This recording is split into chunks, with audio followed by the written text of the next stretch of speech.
Hello મિત્રો, કેમ છો? મજામાં? તમે ગુજરાતી છો? ગુજરાતીઓ માટે સરસ મજાની આજે બટાકા અને દહીંનું સૂકી ભાજી બનાવવાની છે. બહુ સરસ મજાની બટાકા દહીંની સૂકી ભાજી. તો સૌથી પહેલાં બટાકા મેં ધોઈ લીધા છે.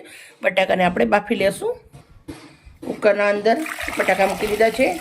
પાણી નાખું છું, મીઠું નાખશું, મીઠું નાખું છું. બટાકા હવે આપણે કુકર બંધ કરી દઈશું અને 4 સીટી મારી દઈશું. કુકર મેં ગેસ પર મૂકી દીધું, 4 સીટી મારી દઈશું. મીઠું નાખવાથી બટાકા સરસ મજાના ચડી જાય અને બાફેલા ખાવા હોય તો તમને મજા પડી જાય. મળીએ 4 સીટી પછી. મિત્રો, બટાકા મેં બાફી લીધા હતા. બફાઈ સરસ રેડી થઈ ગયા છે. થોડા ઠંડા પાડી લીધા છે. પછી આપણે આવી રીતે એને છોલી દેવાના છે. છોલી અને આપણે એને પહેલાં કટ કરી દઈશું.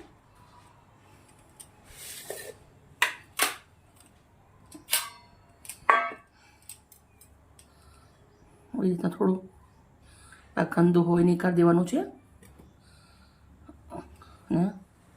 આવી રીતે હું એને કટ કરી દઉં છું. ઠંડા પડી ગયેલા હોય બટાકા તો ફટાફટ રેડી થઈ જાય.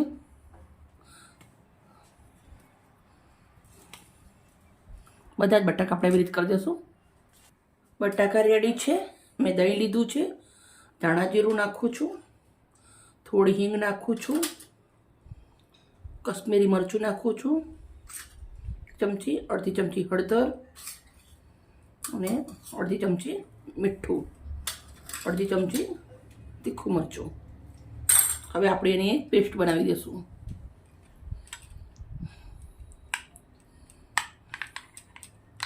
દહીંના અંદર આપણે એની પેસ્ટ બનાવી દીધી છે.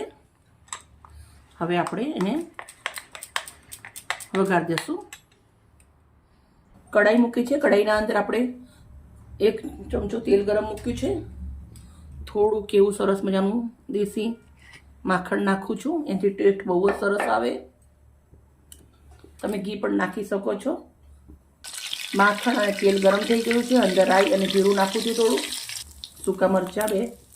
રાઈ જીરું ટટકી જાય એટલે થોડો મીઠો લીમડો, 1 નંગ મરચું ને 1 નંગ ડુંગળી, થોડી હિંગ પહેલાં આપણે મસાલાને પણ નાખી છે.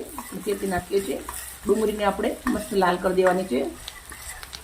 ડુંગળી સરસ લાલ થઈ ગઈ છે. તો હવે આપણે અંદર અડધી ચમચી મરચું, 1 ચપટી હળદર, 1 ચમચી મીઠું નાખવાનું છે. સાથે નાખી દેવાના છે આપણે તમારેલા બટાકા.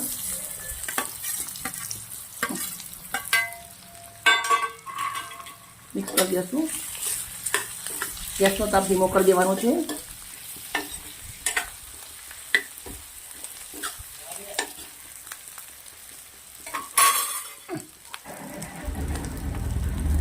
હવે જે આપણે દહીંમાં મસાલા મિક્સ કર્યા છે એ નાખી દેવાનો છે. સાથે જ આપણે થોડા લીલા ધાણા નાખવાના છે. ધોઈ લીધા છે ધાણા. હવે મિક્સ કરી દઈશું.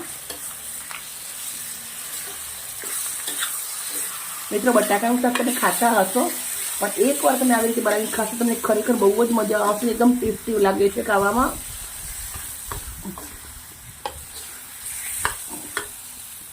તમે ગરમીમાં ખાઓ, ઠંડીમાં ખાઓ, ઓલ ટાઈમ ફેવરેટ. મારા ઘરની સબ્જી બની નહીં રેડી થઈ ગઈ છે. ખાલી 2 મિનિટ સુધી આપણે આવી રીતે દહીંના અંદર અને ચડવા દેવાની છે.